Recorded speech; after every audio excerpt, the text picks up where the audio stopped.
where death is a revolving dome. Welcome to the Geek Matrix. Starting the show. Indeed we are. That's not the normal. Anyway, No, it's been updated for the live stream. I thought it was just like fucking around. No, Nope, but here we are. no, that's right, because the old theme music was Not a Robot, and this is the Yeah. theme music for Geek Matrix. Well, I didn't even realize we had new theme music. I thought that was just we were cutting that out. No, Oh. it's I think Josh has finally been able to figure out how we can hear it. Yeah. while he plays it. Yeah. Okay, I see. Yeah. That's Yeah, the Josh, ticket. you were completely frozen. I didn't know what was going on. Apparently, it's because you were getting stuff ready. Yeah, if I switch enough. over to the starting scene, then that's all that is. You guys are part Right of the cameras and the mics and everything are on live, but starting and ending and all of that, we're all muted. Right on. Yeah, honestly, because you were like mid sentence and then it just stopped, and I was like, oh shit, I thought something happened. Oh, Well, no. folks, welcome to the Geek Matrix DC Comics Review Show. This is edition number 161. This is the world's greatest comic show about the world's greatest superheroes. As you can probably tell by my name, it's Rob here. Joining me, as always, are my wonderful co-hosts, Brandon Hello, everybody.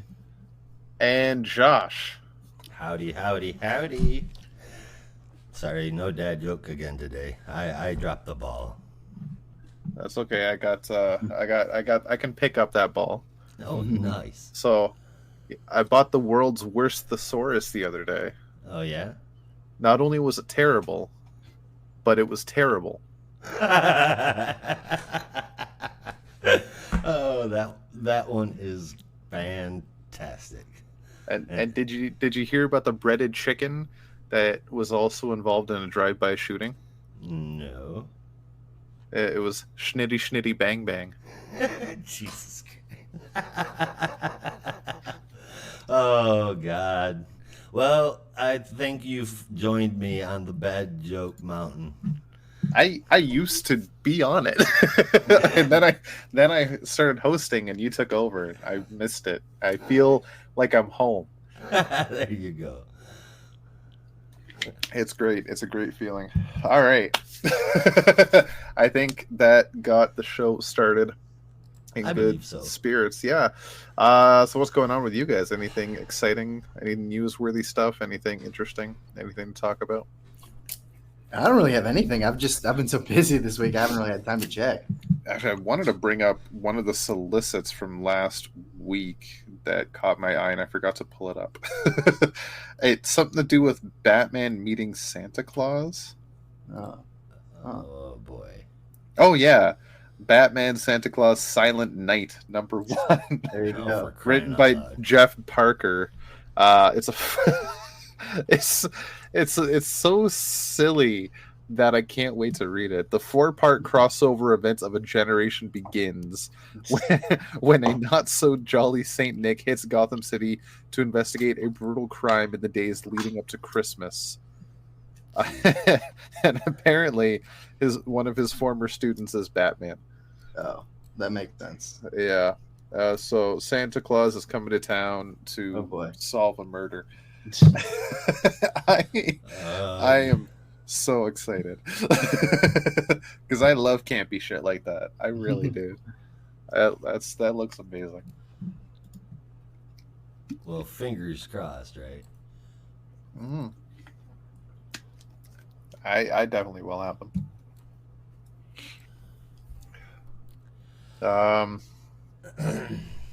Yeah. Well, I'm going to Fan Expo on Saturday. Have fun. I didn't know how to lead that or transition to that, so I'm just blurting it out. Yeah. How This about I'm a Saturday. lucky bastard because I'm going to Fan Expo. Yeah. Tomu Mori is going to be there, so I'm getting my copies.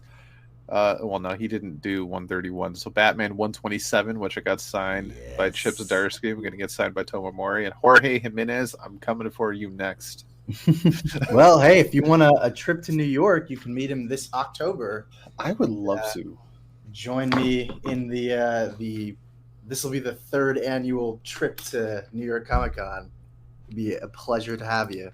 That is a good annual trip. I honestly wish I could. I still don't have my freaking passport. Come on. I know. At this point, just cross the border illegally. I'll help. I'll just. You can't. I'll You find a. not.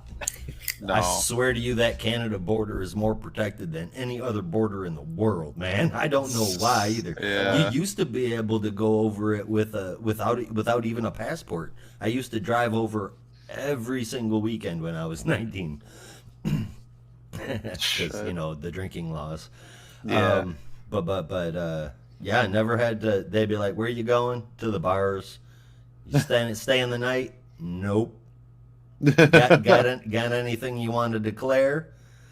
And I always had to refrain from saying war, but that was it, man. Then on you go.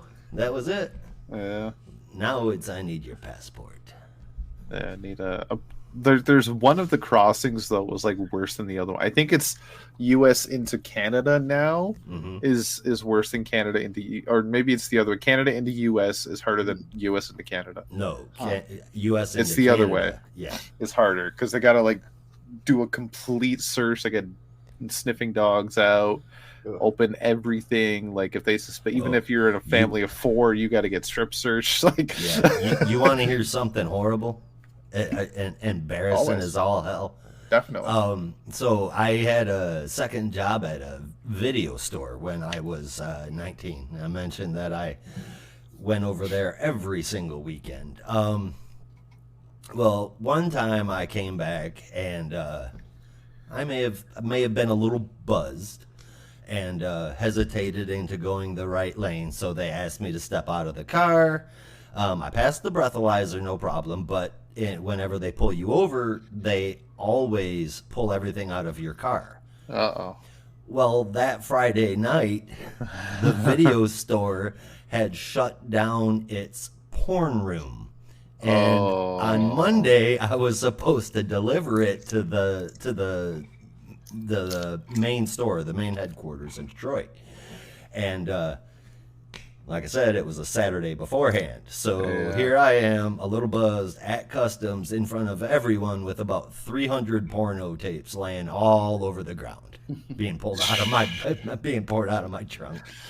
Holy shit. Yeah. Oh God, you should have saw the looks on people's faces at 2:00 in the morning. That is Big Butts what, number 9? Did you get them all back? Well, yeah, but they don't pick it up. You got to pick it up. But did you count them? No. Was there a couple missing? I did not take inventory. My inventory was they filled up my trunk. Go deliver them. Yeah. Okay. Right on. Well then. All right. First, that ad for the Doomsday special coming up, is that going to be the cover? I hope so. They usually are. They usually are. God, that's gorgeous. Right? I've never seen Doomsday look that good. That seems weird to say, but wow. Well, no, you're right, because like the few times we've seen Doomsday, he's just been a mindless murder machine, and this looks like personality. Mm-hmm. Detailed personality. God, Yeah. it's gorgeous. There's one thing scarier than Doomsday. It's Doomsday with a mind. Yeah, you can say that again. Before we get on with the show, because I wasn't able to make it to Michigan, I wanted to say something just really quick, and then we can get on with the show. But I lost a stepson last Monday in a car accident. His name was Daniel Despain, and he was 31. We used to call Danny by his nickname Stanley Ipkiss, because when he was younger, he loved The Mask, and he used to do his impressions of him all the time. He was perpetually a goofball, and he loved to laugh. I'll never forget teaching him how to rap or how pissed off he would get when we played Wii Sports, because he could not beat me. He had a heart of gold, and he fell in love with nearly anything all of the time. Music, people, fucking blankets. When he was a teenager, he stole my credit card once to buy a candy bar and a soda. What a mastermind criminal. He could be mouthy and he could be a jerk. He did both very well, but he was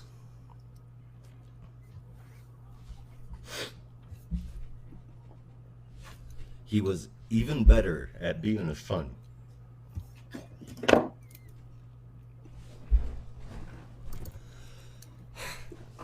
I'll never forget our time together, Ipkiss. I love you.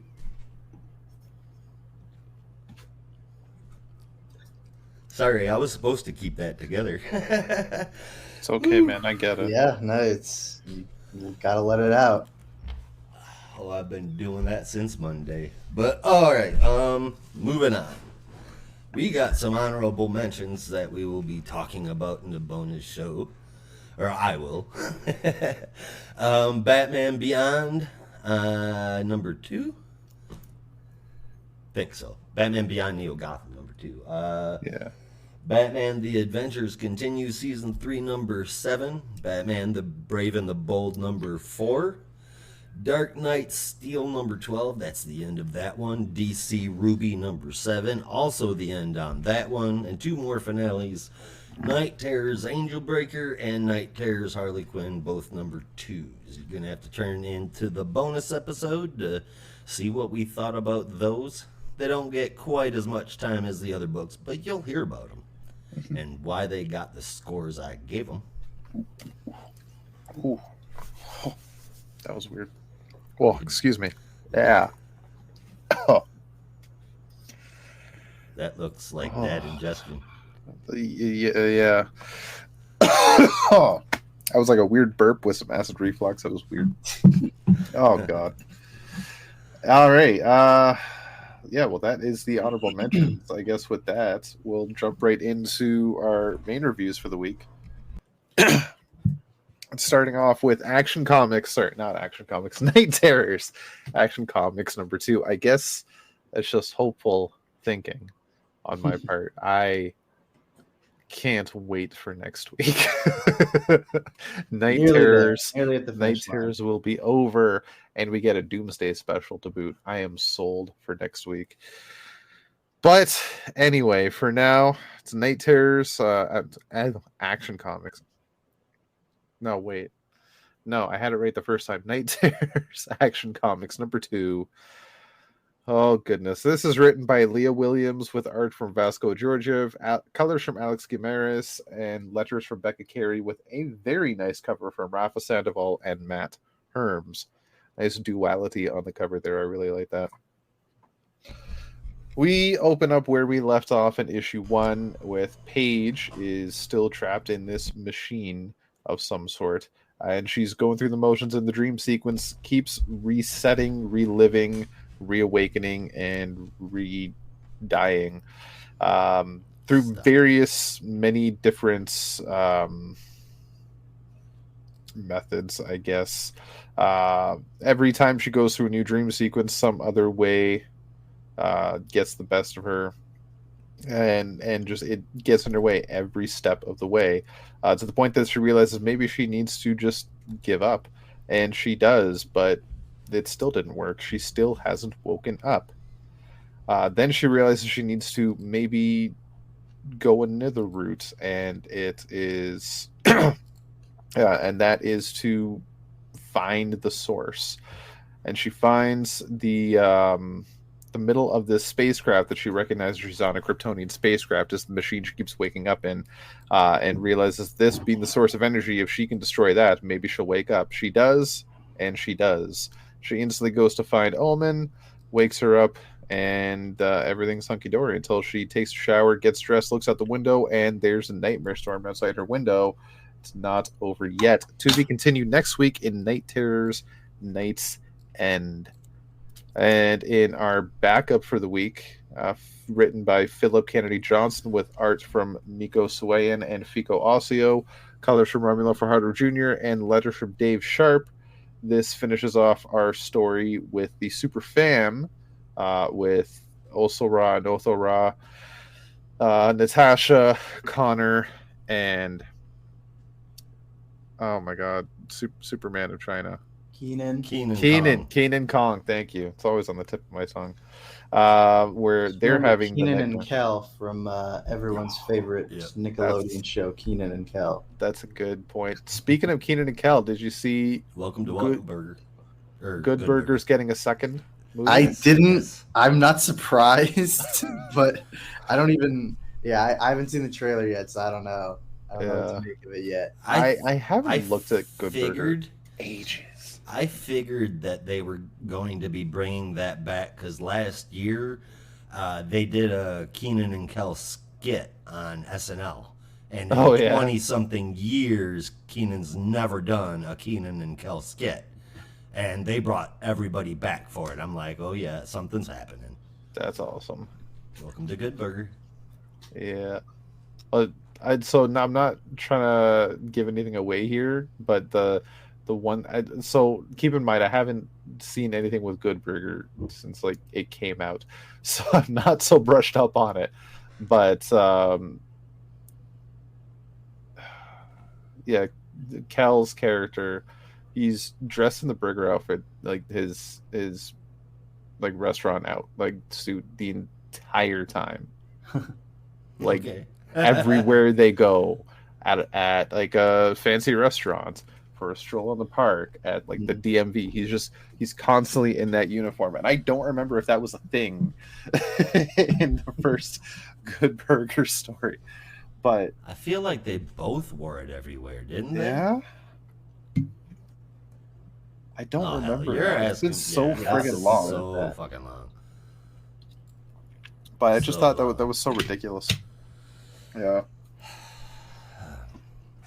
Anyway, I was about to go on another tangent, but I stopped myself because I'm in the middle of a synopsis about another show I should have brought up, but I forgot. Right, so the Superfam is dreaming about Cyborg Superman attacking them from beyond the something. He's not really dead. I was going to say grave, but something or other. Turning Connor into Cyborg Superboy, which, again, awesome fucking design. And slowly turning the rest of them into cyborg versions of themselves, too. With Othora and Osora being the only ones left, but then they realize their power within, and they're able to defeat the Cyborg Superman by realizing that they're not just dreaming about themselves with the family. He's also dreaming this, and they use that to their advantage, bringing back his old friends, family, and teammates that he left behind that all died, and they drag him underground to end the dream as the family wakes up. And also they look outside and they don't see a nightmare storm, but they just have a feeling it's a normal night. I don't know why their sky is fine, but it does say it's to be continued in Night Terrors Night's End next week. We also get a tease once again for Power Girl #1 coming out in, I believe, 2 weeks, maybe 3. With a little, yes, at some point next month, a little piece of the ship that Power Girl had shown up on, or at least was dreaming about, is undersea and is found by a hermit crab, which uses it as a shell, which is then found by a fisherman, which then attaches itself to his eye and is now searching for Power Girl. And that is the issue. Yep, sure is. So Power Girl's had a lot of teases since that Action Comics backup, and I feel like we keep getting like teases and hints and lead up. And I know the issue's next month, but it feels like it's taking forever because we keep getting those teases and lead ups, and the issue's never coming out.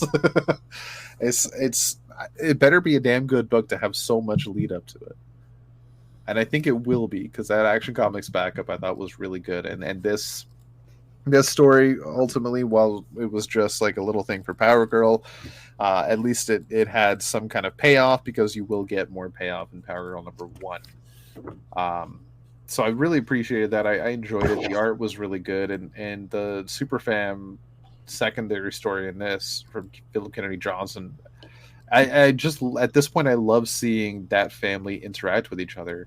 And I've said before, Cyborg Superman's one of my favorite Superman villains, or just DC villain in general at this point. So I'll take any story with Hank Henshaw. So this did not disappoint for me. I gave this issue an 8.5, only because it probably would have ranked higher, but it's Night Terrors, and I'm just kind of done with Night Terrors. Wow. You are on the full and complete opposite spectrum as I am, dude. I thought the first one, the only thing that was really redeeming about it was the fact that they shipped Paige and Omen. Other than that, Did I they? think I didn't even catch that. yeah, when they're talking about Omen, when Omen's sitting there, well, it's not Omen, it's Insomnia, but looking like Omen, in the dream, yeah. singing all alone and shit, and Paige says, "You've overplayed your hand, idiot. Omen would never hurt me." And then it goes on to say, "You make love sound like a bad thing."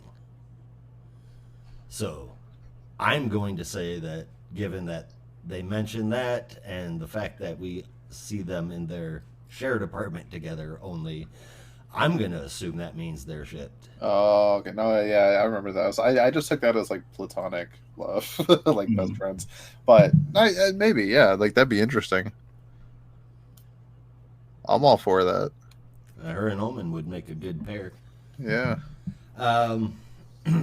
There wasn't a lot to the story. There was a number of face shots. We had a page where it was too manga styled for me again. It seems to be crossing over a lot into comic books, and I'm starting to get used to it, but this was hella manga in a lot of places. Other places it wasn't. It was normal. It was a little off-putting. The coloring was great, and the art was, for the most part. But it was pretty much just like a typical Night Terrors book. It failed to deliver anything of substance. Gave the first part a 5.5. Part 2, this is probably, hopefully, fingers crossedly, the only time I ever talk shit about Philip Kennedy Johnson. All of the rest of the super fam get their shit thrown into one book. Mostly great art. There's nothing here for story. It's bad. 5.5 out of 10 for the whole book. All that. I mean, quite honestly, the backup was only because it was Hank Henshaw, though. If it was any other villain, I'd probably feel the same way about you. I guess I'm the tiebreaker, but I'm gonna have to side with Rob on this one because while it's my Frozen. No, you're good. Okay. Because yeah, we're all kind of tired of Night Terrors. You know, this was probably the one that was like the least obnoxious. Like, it was fairly solid. Yeah. The last time we talked about Power Girl, we both kind of agreed it was a little confusing, but we were definitely interested. And I'm right there with you. Like, we've been getting a lot of teases, but until we actually get to the series itself, like, a lot of this stuff is just kind of hanging there, waiting to be unpacked. But I'm interested to see more. Like, I like Power Girl, and I hope they can do some interesting character stuff with her, in this upcoming series. And then the backup, which I think Rob and I both agreed, fairly well executed, just like a solid horror story. Really good art, and it's just nice seeing the Super Family. So I did not rank this one as high as him, but I gave this an 8 out of 10. Like, just solid stuff. Probably the best, one of the best of the Night Terrors tie-ins that we've been forced to read. Yeah, that's basically the same thing I'm feeling. It's definitely like the nicest in terms of Night Terror's content. Mm-hmm. What I appreciate about this is that what I'm appreciating about certain Night Terror's titles is that they're tying it into the stories that you'll get outside of this event. Right. Like Green Lantern did that. Action Comics has been doing that with Power Girl. You're going to get more of what was going on in this story. You're going to get lead into that in Power Girl #1. And I know there was more. I just don't. Oh, Superman had that too. They had teases for what was going on with Superman. Like there's certain. I appreciate the stories that are doing that. I care a little bit less about the stories that are just stories about this, and that's it. I'm at the point where I don't give a shit at all about those. I 'Cause feel like it's this a one waste was of time. very loosely tied, and I think the reason why Green Lantern succeeded so well is because it felt way more like just a Hal facing his demons kind of story than it was like, oh no, Hal's trapped in a nightmare world kind of story. I mean, that's exactly it. Well, But yeah, at the that's, same- I mean, and that's why I can't remember if it was, no, it wasn't last week because it wasn't here, but whatever week we talked about Zatanna, we were kind of just like, this is a story that would have worked even outside of Night Terrors because it's just a fun pairing, and like, you like seeing them work together, and you know they could have been up against, I don't know, fucking. I'm like struggling to come up with a C-list villain for some reason, like I don't know, Condiment King or something, and it would be entertaining. Yeah. Yeah, I mean, if that rumored book is true, we're going to get hex and violence. Yeah, so Zatanna and Robot Man versus the Suicide Squad. Maybe like Suicide Squad book like we've never seen before. Yeah. Yeah. Can you imagine Peacemaker fighting Robot Man? Like, I just want to read those word balloons. I can already hear Cliff just like, dude, why are you so serious? You fucking dick. And with Green Lantern as well, like it's a story realistically about fear, and if you have a Green Lantern story about fear, you're going to have a good Green Lantern story. End of the day. Yeah, so I do want to say that character's kind of cheating in this regard. Hey, it is what it is, though. But like it's realistically the same idea with every event. If you have a tie-in that is a tie-in just for the sake of being a tie-in, it's not really worth it. If it doesn't add anything to the main story, why are you here? I think I actually talk about that later on in one of my other reviews. I might just be doing the same because I'm feeling that too. So speaking of Night Terrors, we're going to get on to Night Terrors Detective Comics #2, brought to us by Brandon. Yes, Night Terrors Detective Comics #2, brought to us by Brandon. Written by Dan Waters with art for, sorry, I had to be a little cheeky. With art by Riccardo Federici, Mike Perkins and Stefano Raphael. Colors from Brad Anderson, Mike Spicer, and Lee Lowridge, and letters from Steve Wands. We answer a little bit of not so much a mystery, but I guess adding a little bit more detail as to the summoning we saw with last month's Detective Comics, as we meet one Mortimer Blake, who had been recruited by a mysterious woman to summon the Pentapriests from the Fifth Dimension to bring some kind of order and justice to Gotham. And we find that this whole confession that Blake had left is in the hands of Jim Gordon, who just witnessed, I have forgotten her name already, but the other woman, Sorrow. I keep wanting to call her like it's Sorrow. Vandervar, but it's not. Stacia Vandervar is a character from Prometheus. Sorrow. No, not Sorrow. The other woman. Oh. I don't remember her name. It's not really important, honestly. She's dead. She doesn't matter. She's superfluous. But anyway, so Jim is sort of reading up on all of this stuff, and now that he has his name and has a little bit more information about the people involved in the summoning, he's going to use that to try and go after the monstrous Robe Bunny suit and try his best to bring it down, which he does in a little bit of Rambo-style action, driving straight into the thick of it in a GCPD car. It is sort of caught in the crossfire and all that stuff, and is trying to basically get the monstrous Batman to surrender through appeals to his humanity and all that stuff. But it seems like he's just not having it. And unfortunately, Jim is going to have to resort to some cruel tricks in order to bring him down, which he does, firing at the self-destruct container, which mind you, I skipped over quite a bit of Super Heavy, but I don't remember the robot suit ever having a self-destruct option.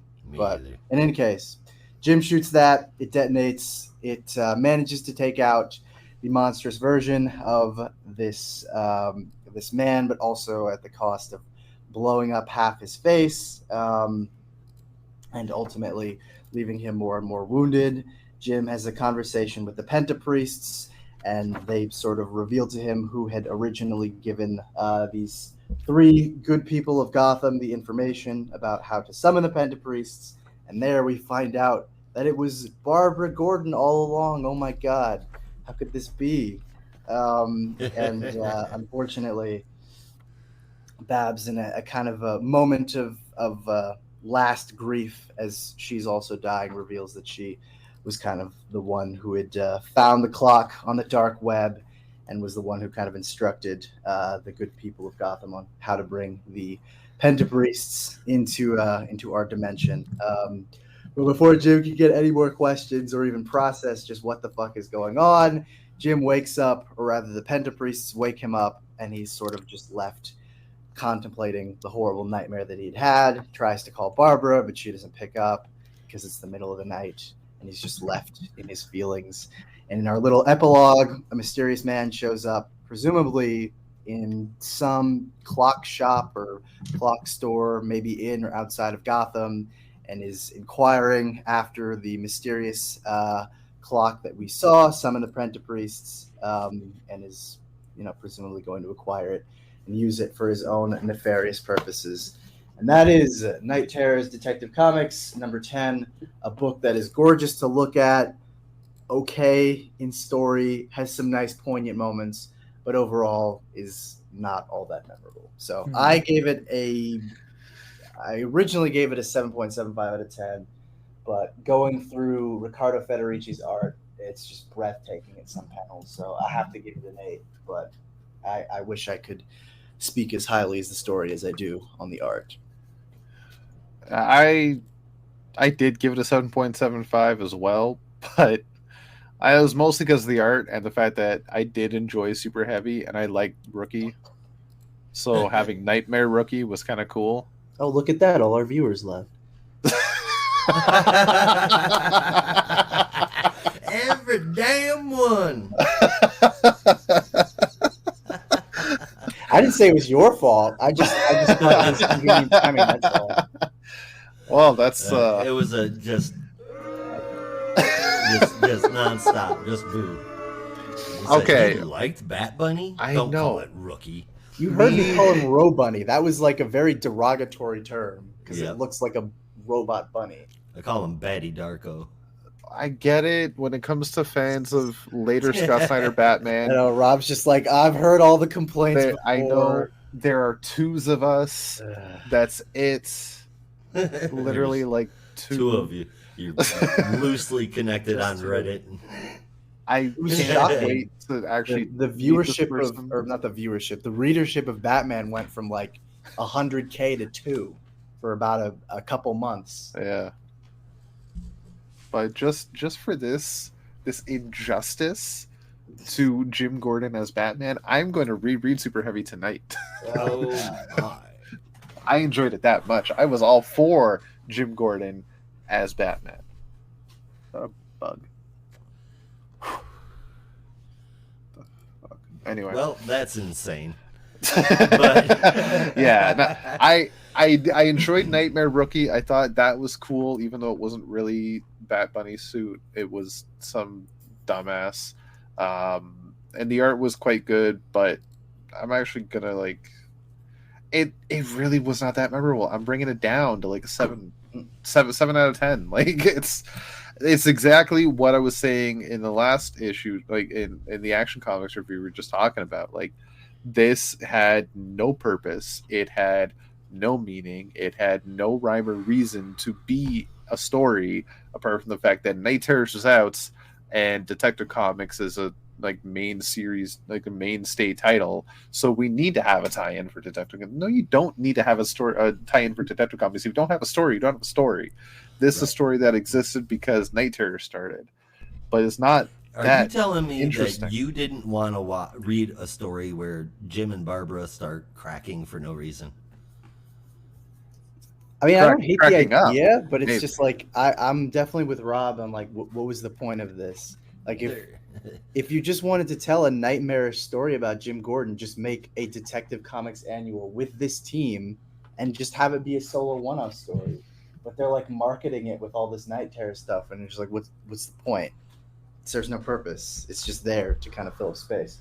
I'm with you there as well. Oh, I'm sorry, I interrupted you. What, me? Oh, Brandon. Oh. Showing off your Green Lantern shirt. Oh, no. there was a little thing on my webcam. What'd you give it for a score, Brandon? I said 8 out of 10. 8 out of 10.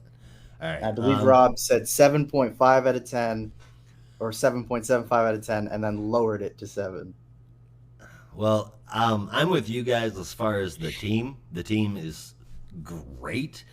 I just couldn't get into it at all. The art is really, really good, as you would expect, but this was just a really weird story. And I mean, Detective Comics has definitely been taking a different approach as of late since RWBY took control of the book, and I don't have a problem with it, but this felt slow and along his style for this, and I just couldn't get into it.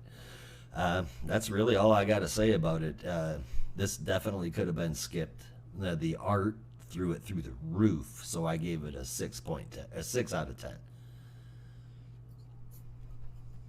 Fair enough.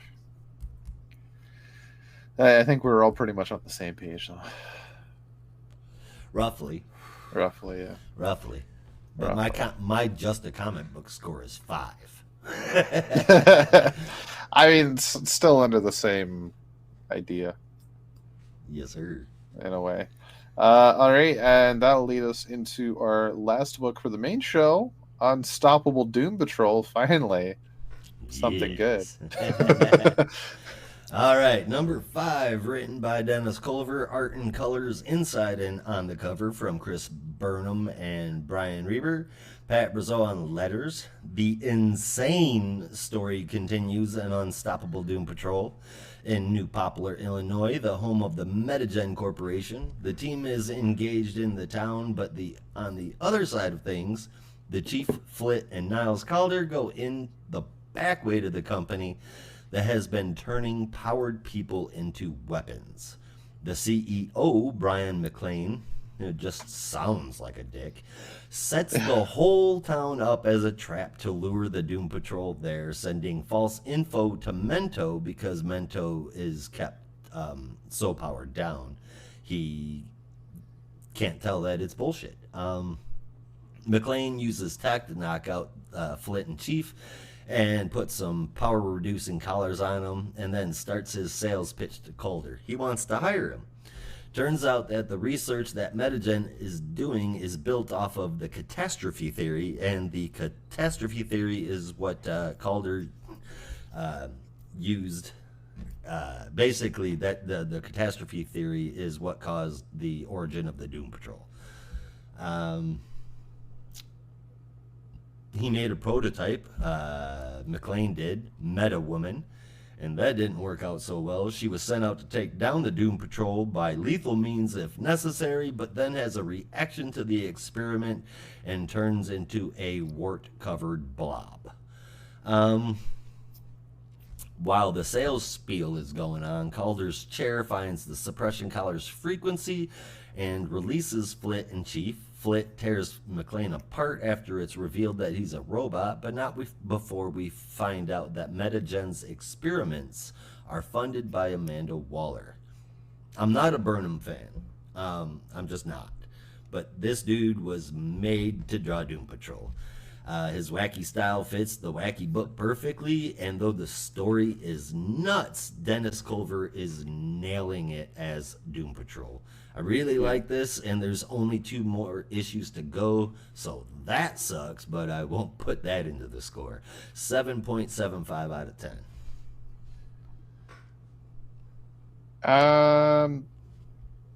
I pretty much agree with the whole thing, except I gave it an 8.75 out of 10.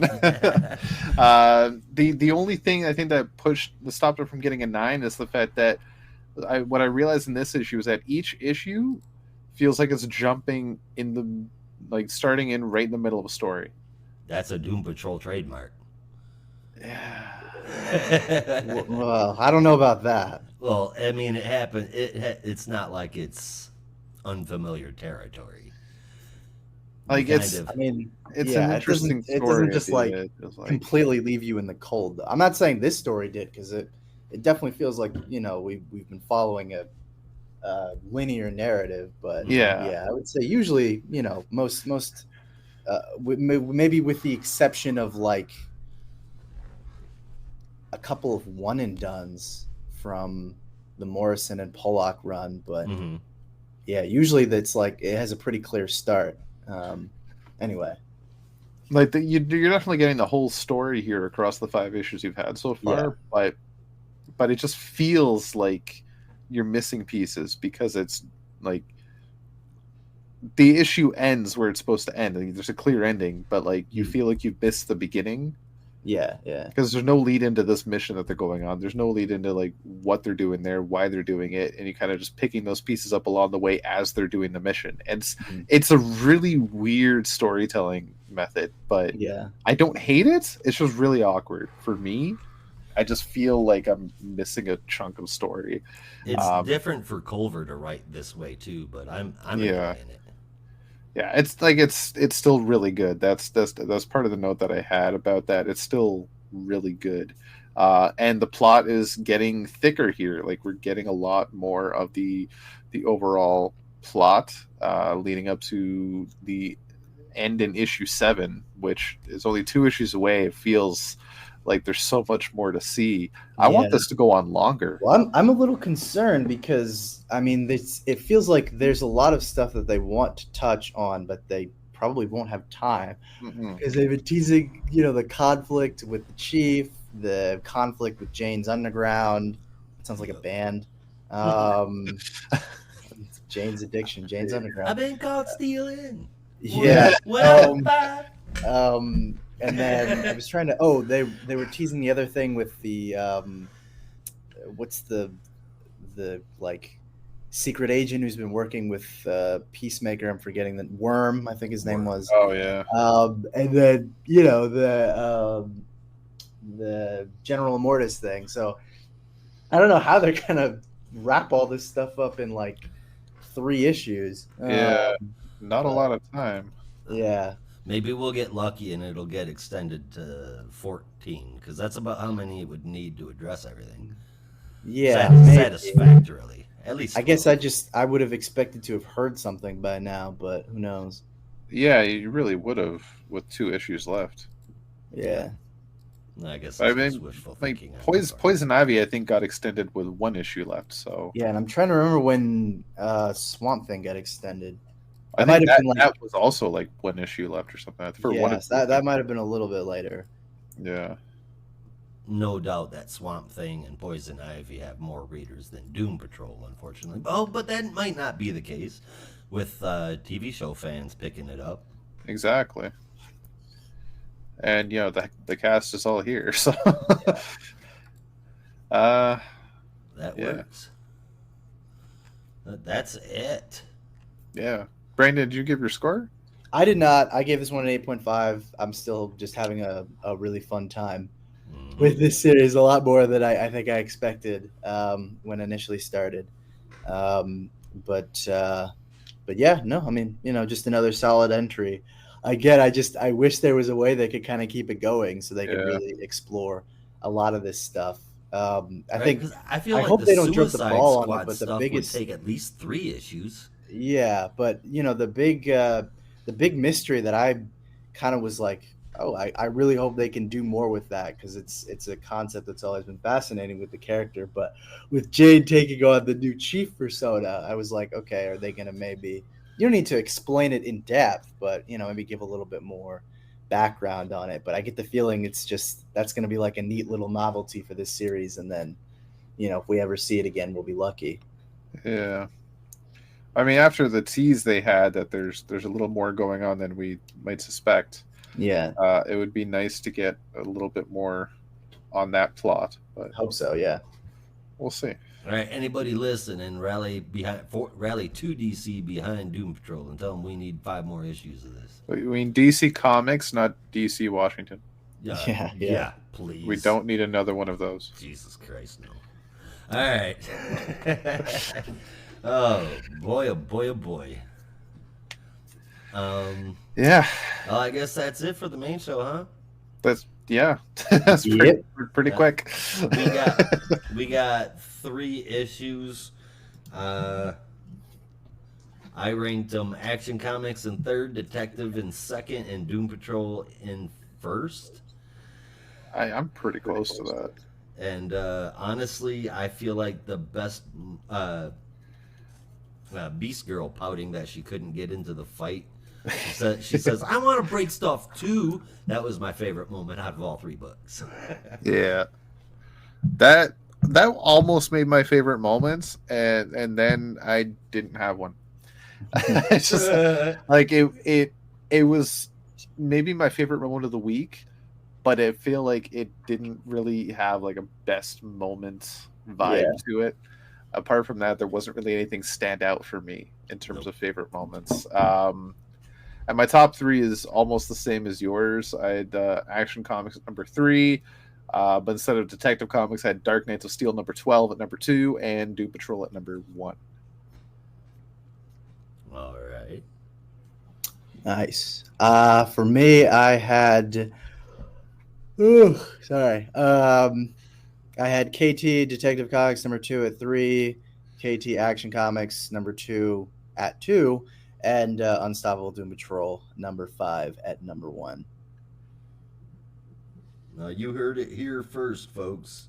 Unstoppable Doom Patrol is kick-ass. Yeah.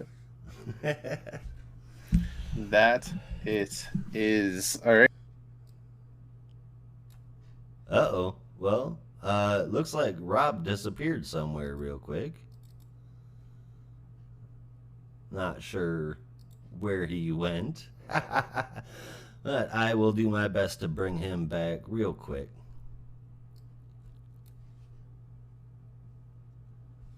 Well, looks like both of my compatriots are gone. I am awful sorry about that, but I will tell you guys what, I will wrap the show up and figure out where those guys are so we can do our bonus show. So how does that sound? Pretty good? I know, I heard it from you. So, again, that's us wrapping up the show. We're going to get out of here, so you have to as well. Be careful out there, and remember, in the Geek Matrix, you are not alone.